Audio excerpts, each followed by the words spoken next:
የአክሱም ሙስሊሞች ሬሳ ነው። ትላንትና በአክሱም የተፈጠረው ነገር እጅግ በጣም ያሳዝናል። ሰበርና ደስ የሚል ዜና በጧት ተሰምቷል። ኒቃብ መፈቀሩን ተገልጿል። እንግዲህ እንደሚታወቀው አሰላሙ አለይኩም ወራህመቱላሂ ወበረካቱ። ደህና ተከብራችሁ ተመልካቾች እንኳን ደህና ቆያችሁኝ። እንግዲህ ዛሬ መልካም ዜና ሰምተናል። በአዲስ አበባ ዩኒቨርሲቲ ተማሪ የሚማሩ ሙስሊም ተማሪዎች ኒቃብ ተፈቅዶላቸዋል። በአክሱም የሚገኙ ሙስሊሞችም እንደዚሁ መልስና ፍትህን ነጻነታቸውን እንደሚያገኙ ተስፋ እናደርጋለን። እንደዚሁም ደግሞ በእስልምና ላይ ኦርቶዶክሶች የሚያነሱት ቅጥፈትና ውሸት በኡስታዝ እሱ የሚመለስ መልስ ይኖረናል። እሱንም ተከታተለው የምንመጣ ይሆናል። ሙሉ ቪዲዮን የምናይ ይሆናል። እስከ ቪዲዮ ፍጻሜ ድረስ አብራችሁን ቆዩ። ከሬሳ ጋር ሴክስ ሲያደርጉ ነበር ይላል ሳሂህ አልቡካሪ 374-23 ላይ።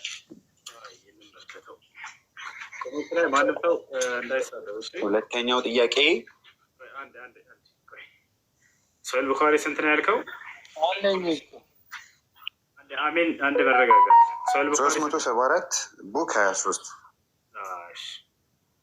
374 ቡክ 23 74 374 አይደለ? ቡክ 23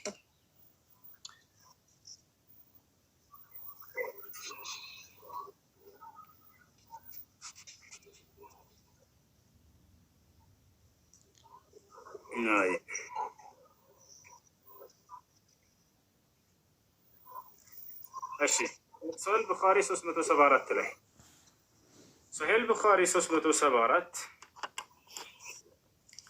ይታያል። አረንጓዴ ይታያል። ሶሂህ ቡኻሪ 374 ነው። አዎ ምን እንደ እንግሊዝኛ ትችላለህ? እንግሊዝኛው ላይ ትንሽ ሪፍሌክት እያደረገ ነው። እሺ እንግሊዝኛ ታነባለህ? በጣም ደስ ይለኛል። አይ አንብበ በደምብ የእንግሊዝኛ አስተማሪ ይሰራል። አይ በጣም አንብበሽ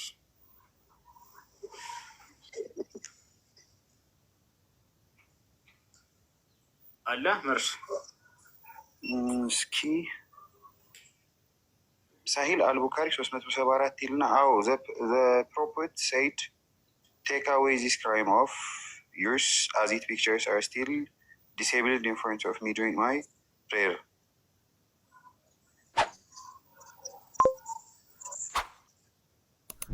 ስለተናገርክ ይናገራል።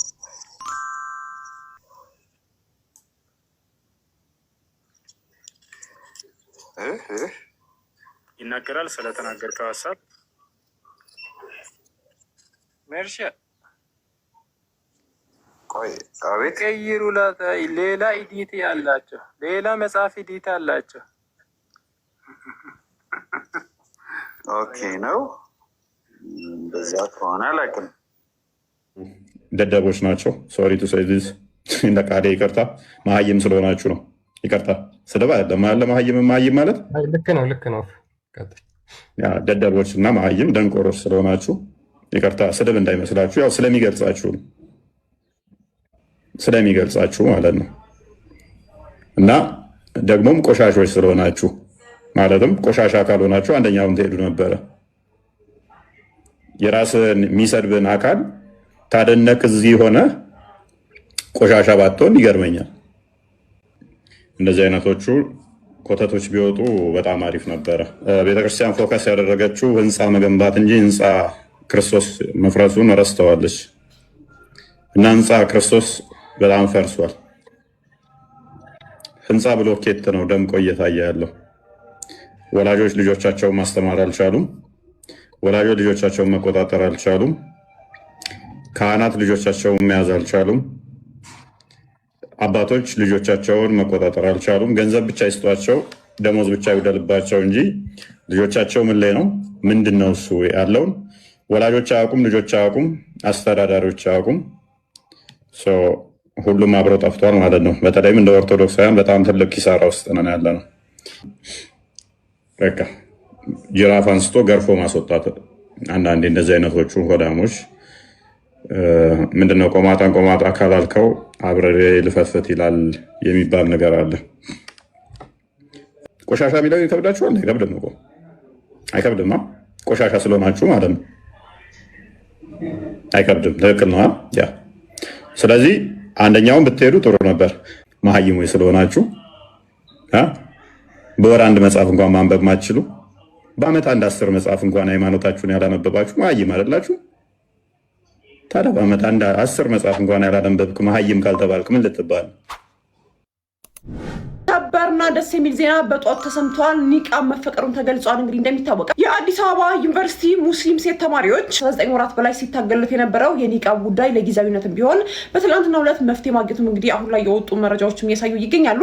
ከ19 ወራት በላይ የታገልነት ጉዳይ ሳይፈታ ወደ ዶርማችንም ሆነ ወደ ቤታችን አንሄድም በማለትም ትላንትና እንግዲህ ከቀኑ 7 ሰዓት ጀምሮ ማለት ነው እስከ ምሽት 4 ሰዓት ተኩል ድረስም ከፕሬዝዳንቱ ጽሕፈት ቤት በር ላይ ንቅንቅ አንልም በማለትም እንግዲህ በሰላማዊ መንገድ ጉዳያቸውን ሲጠይቁ ነበር። ታዲያ ማታ ላይም ኡስታዝ አቡበከር አህመድን ጨምሮ ማለት ነው ሌሎችም አመራሮች ቦታው ተገኝተው ችግሩን ለመፍታት ተሞክሮ ነበር። ችግራችሁን ፈተዋለን፣ አሁን ግን ወደ ዶርማችሁ ግቡ በማለት እንግዲህ ተማሪዎች ወደ ዶርማቸው እንዲገቡ ማድረገውም ነበረ። ታዲያ ከዛ በኋላ በተደረገው ውይይት ማለት ነው ለጊዜያዊነት እንግዲህ የኒቃብ ክልከላው መነሳቱና ኒቃብ መፈቀዱና እንዲሁም ደግሞ ሌሎችም ጥቅማጥቅሞች ተማሪዎች እንዲያገኙ መፈቀዱ እንግዲህ አሁን ላይ የወጡ መረጃዎችም አሳይተዋል። ይህ እንግዲህ እጅግ ደስ የሚል ነገር ነው። ነገሩ በቋሚነት እንደሚፈታ እንግዲህ ተስፋ አደርጋለሁ። አዲስን ካላጋራችኋለሁ። መልካም ቀን። የገጠር ሰርግ አይደለም። አንተ ለነሱ ድምጽ ልትሆን የሰለቸ እኔ ቪዲዮ ስሰራ ወንድም እህቶቻችን ሲሰሩ ማዳመጥና ኮፒ ሊንክ ማድረግ የሰለቸ የአክሱም ሙስሊሞች ሬሳ ነው። ወይ ስክሮል አድርጋችሁ ማለፍ ወይ ታግሳችሁ ሰምታችሁ ኮፒ ሊንክ በማድረግ ለአክሱም ሙስሊሞች ድምጽ መሆን። እናቱን አባቱን ልጁን ልጅ አባቱን መቅበሪያ ቦታ አጥተው በዚህ መልክ ነው የአገር አቋራጭ ሄደው የወገናቸውን ሬሳ የሚቀብሩት።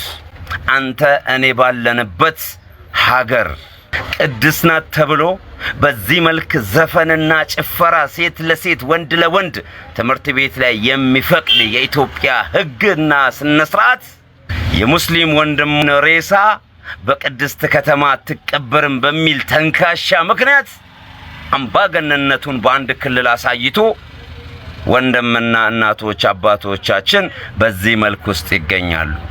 አንተ ግን ዛሬም ተኝተ እያደርክ ነው፣ በልተ እየዋልክ ነው፣ ጠጥተ እየረካህ ነው፣ ተናግረ እየወጣልህ ነው። እነሱ ግን የሚናገሩበት አካልም የላቸውም፣ የሚሰማቸውም አካል የላቸውም። በቁም የሞቱ ወንድም እህቶቻችን ናቸው። ሰላት መስገድ አይችሉም። ሬሳቸው በአስፓልት መሄድ አይችልም። ልጆቻቸው ኒቃብ ሂጃብ መልበስ አይችሉም። አንተ ግን አሁንም በሚዲያ ያንተን ሻህዋ ያንተን ስሜት ትከተላለህ። ለነሱ ድምጽ መሆን ላንተ ጉዳይ አይደለም። ወላሂ ነው የምላችሁ። እኔን ፎሎ ያደረጋችሁኝ ሰዎች ለእስልምና ማትቆረቆሩ ከሆነ ለይምሰልና ለጉራ የምትኖሩ ሁሉ ወላሂ አንፎሎ አድርጉኝ። እኔ በግሌ ብቻዬን እስካለው ድረስ ለወንድም እህቶቼ ድምጽ መሆን እቀጥላለሁ። ወሰላሙ አለይኩም። አልፈልጋችሁም፣ ምንም አትጠቅሙኝም። ምንም ሳንቲም ላገኝባችሁ አይደለም ፎሎ ያደረጋችሁኝ። ገዳም ውስጥ ያሉ በእንደዚህ አይነት መልክ ቆሎ በልተው የሚኖሩ እናት አባት አዛውንት ከእጃቸው ብትር ያለለ የሚገል ጨካኝ አረመኔ ፖለቲከኞች ጋር እየኖርክ ዝምታን የምትመርጥ ከሆነ ወላሂ ታሳዝናለህ። እኔ ለሙስሊም ብቻ አይደለም፣ የአክሱም ውስጥ ያሉ ሙስሊሞችም ከእጃቸው ብትር የለ፣ ከእጃቸው መሳሪያ የለ፣ ሬሳቸው መቀበሪያ ያጡ ናቸው። አያችሁ ምን ያክል ክፋታቸው ድንበር አልፎ ሙስሊሞችን እና ክርስቲያኖችን እየጎዱ እንዳለ እያያችሁ ነው። ፖለቲከኞች ሴራቸውን በእምነት ላይ ለማስረጽና እምነት ከእምነት ግጭት አንስቶ የራሳቸውን የፖለቲካ በትር ለመጨበጥ የሚጓዙት ጉዞ እኛን በማፋጃት የሚያገኙት ነው። ግን ፈጽሞ አይሳካም። ለሙስሊምም ለነን ሙስሊም ለተበዳዮች ሁሉ አላህ ፍትህና ፈረጃውን ያምጣልን። በአክሱም 10 ሙስሊሞች ታስረዋል። ሙስሊሞች ላይ የደረሰ ያለው በደልና ግፍ እንደዚሁም ደግሞ ማግለል በአክሱም እየተባባሰ ይገኛል። በዛሬው ዕለት የጁማ ሰላት አክሱም ሙስሊሞች አልሰገዱም። ከትላንትና ወዲያ ሙስሊም ተማሪዎች ላይ እገዳ ተደርጎባቸው ነበር። ዛሬ ደግሞ ወደ ግለሰቦች እስር ተሸጋግሯል። ከቀን ወደ ቀን የአክሱም ሙስሊሞች ላይ የደረሰ ያለው ግፍ እየተባባሰ ይገኛል። አክሱም እየተመራች ያለችው በገዳማት ነው። እነዚህ ገዳማት ደግሞ በአክሱም ውስጥ ሙስሊሞች በሰላም እንዲኖሩ እየፈቀዱላቸው አይደለም። ሁላችሁም ፍትህ ለአክሱም እያላችሁ የመረጃ በደንብ ሼር አድርጉትኝ። አላህ ሱብሓነሁ ወተዓላ ለአክሱም ሙስሊሞች